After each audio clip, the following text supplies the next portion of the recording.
Bom, seja bem-vindo para a aula 4 de Python, onde a gente vai entender sobre a estrutura e a sintaxe do for e while, que são tipos de loops. A gente vai entender melhor mais para frente. Iteração sobre listas, strings e ranges, ou seja, percorrer sobre listas, strings e range usando loops para poder você acessar cada item ou cada caractere. A gente vai entender mais para frente. Comandos como break, continue, diferença entre os dois tipos de laço, tipo, o tipo for e o tipo while, a gente vai entender qual que é a diferença, porque os dois são loops, mas eles têm coisas que divergem um do outro. Exemplos práticos, que é o contador, o somatório também é interessante, a gente colocar ali um somador, um contador. Basicamente, o for são repetições com prazo de finalização. Por exemplo, para i em um range de 10, ou seja, para um valor aleatório, uma variável aleatória i, em um range, ou seja, em um tamanho de 10, ele vai imprimir Olá Mundo. E aí, essa é a saída, ele imprime Olá Mundo 10 vezes, porque é um loop. Então ele vai repetindo várias vezes, conforme o limite que a gente deu. Já o while, ele vai colocar repetições sem prazo de fim. Pode ter o while com prazo de fim? Pode, mas a principal função do while, que difere ele do for, é que ele pode ser infinito. Como por exemplo, o while true. Enquanto for verdade, o que for verdade? Não sabemos, então até nem o código sabe, por isso que ele coloca enquanto for verdade. O que é verdade? Então ele não tem um parâmetro, um limitador. Então enquanto for verdade, ele vai lançando Olá Mundo. A não ser que você declare uma variável igual a true e em algum momento do seu código você declare ela como false. Enquanto essa variável for igual a true, ela vai rodar. Quando ela for para false, ela vai quebrar. Olá Mundo, que é o que o while está imprimindo. E o while imprime Olá Mundo de forma infinita, como a gente pode perceber. É que no código a gente vai entender melhor como é que isso funciona, quando a gente meter a mão na massa. Listas são estruturas que guardam um conjunto de dados. Por exemplo, frutas, a gente colocou uma lista com algumas frutas como maçã, banana, laranja, melão, abacate.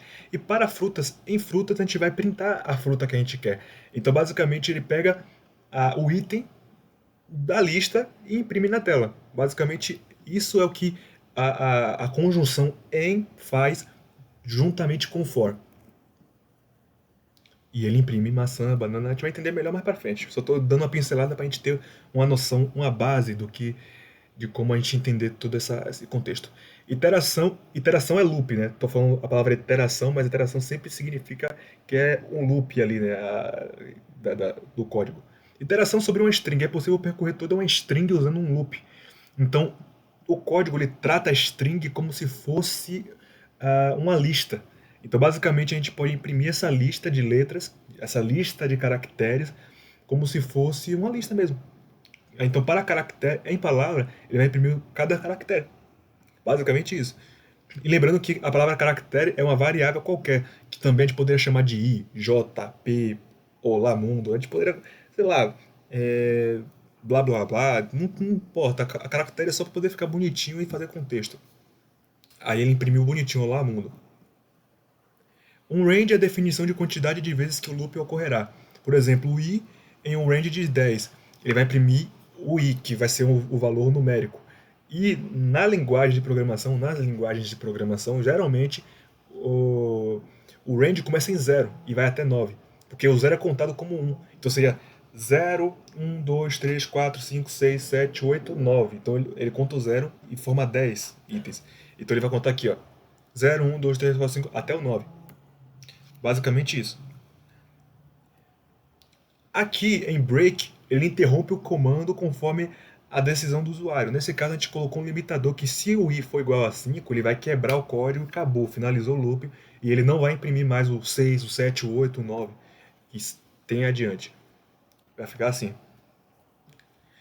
Já o continue, ele basicamente ele pula um valor. Por exemplo, for i em um range de 10, se o i for igual a 5, ele vai pular o 5 e vai imprimir o 6. Então ele vai literalmente jogar fora o valor 5.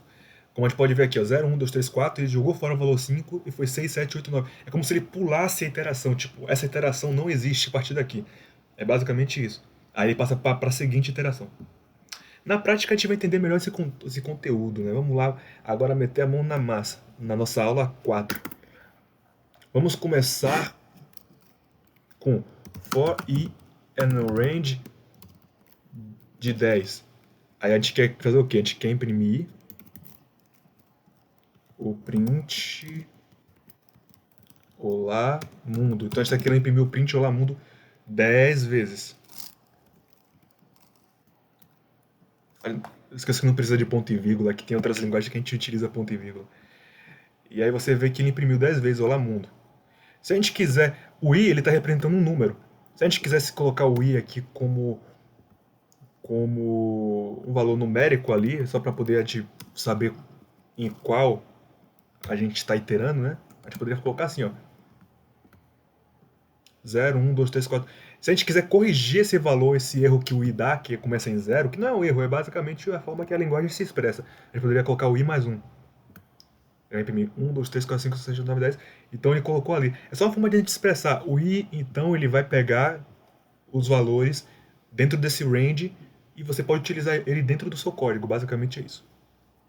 Se a gente trabalhar com while true, agora o i não existe aqui, né? Então a gente vai ter que tirar isso aqui, porque o i não existe nessa equação aqui. E agora a gente não precisa do f. Ele vai rodar infinitamente, vai até dar bug, não tem como parar isso aqui. Eu tenho que dar um Ctrl C aqui. Calma aí, tem que dar um Ctrl C. Eita, o código vai quebrar. Vou finalizar aqui forçadamente. Pronto. A Ctrl C também funciona para poder quebrar o código para ele parar de rodar. A gente poderia colocar também i igual a 0, que o i está maiúsculo, é melhor em minúsculo. O i igual a 0. Aí a gente coloca enquanto o i for menor que 10, botamos assim, você vai imprimir o Olá Mundo. Então aqui a gente colocou um limitador. É possível colocar um limitador. Então, não, calma aí que eu fiz errado. Enquanto o i for menor que 10, mas a gente tá, o i sempre vai ser menor que 10, porque o i sempre vai ser igual a 0. Então o que a gente tem que fazer? A gente tem que fazer o i é igual a ele mesmo, que é 0, mais 1. Então o i vai ser igual a ele mesmo mais 1. Ele vai iterando. Então, basicamente, o primeiro loop, o i mais 1 vai dar 1. Segundo loop, o i mais, que é 1, mais 1 vai dar 2.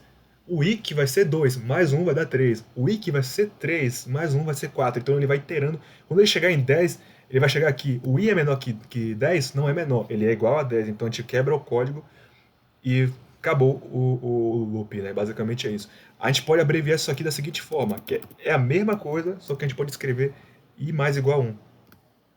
Vai dar na mesma coisa. Basicamente isso. Agora a lista, né? A gente colocou lista de frutas igual. Eu vou colocar a lista de compras, que é melhor, que é mais fácil da gente conseguir pensar em coisas. Lista de compras. Feijão, arroz,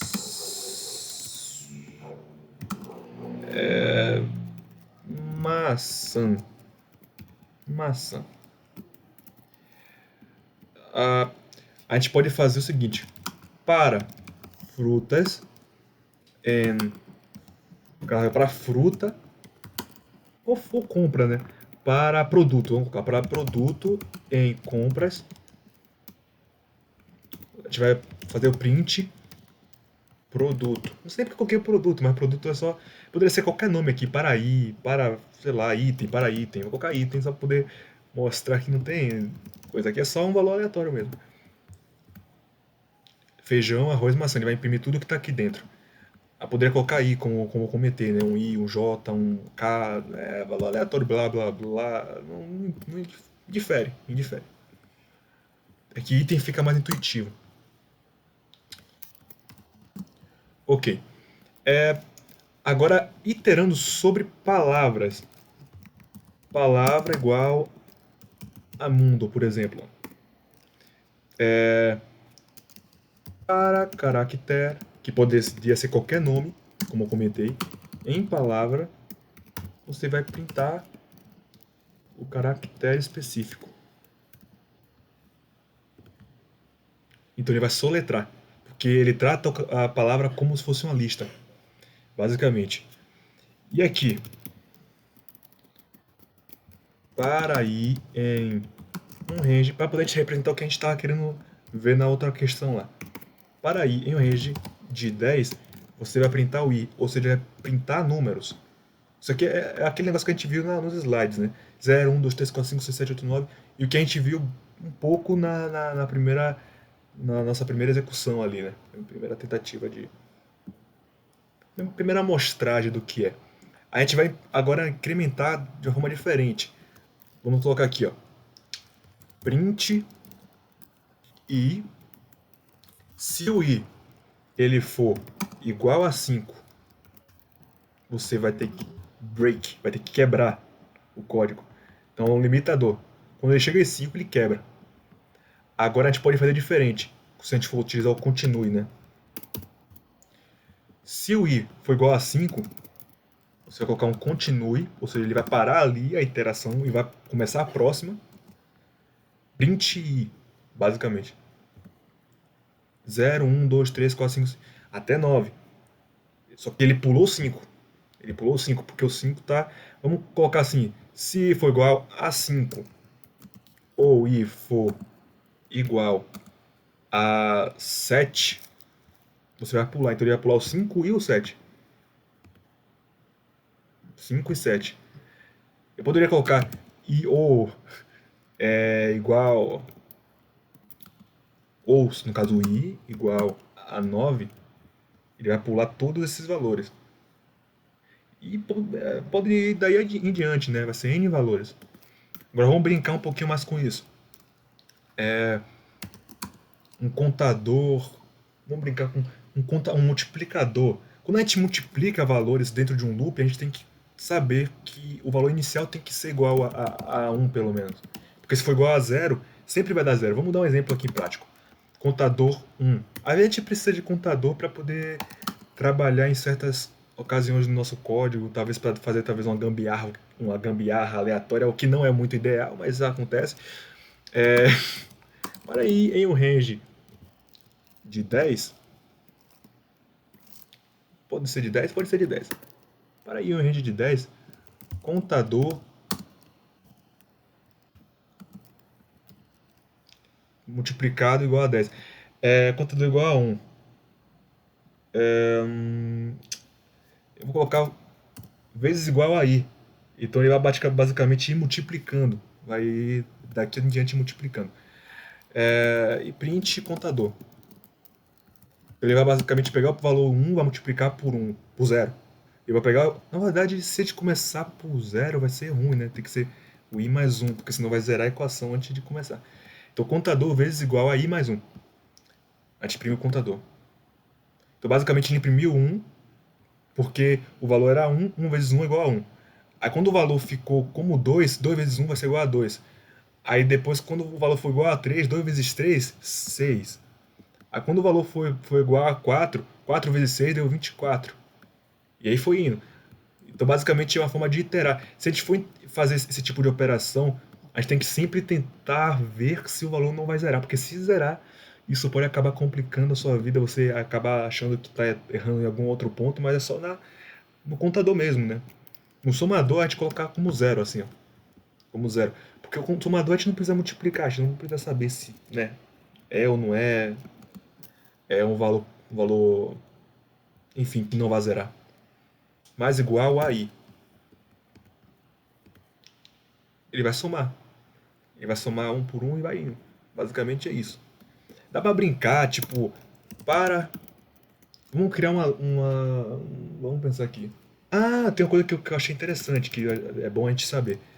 Se a gente cria uma lista vazia, a gente pode acrescentar itens nessa lista.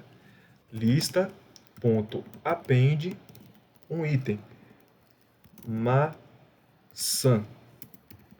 Se a gente tentar imprimir essa lista, que também tem como imprimir assim, né? Eu mostrei a parte difícil, mas tem como imprimir assim também.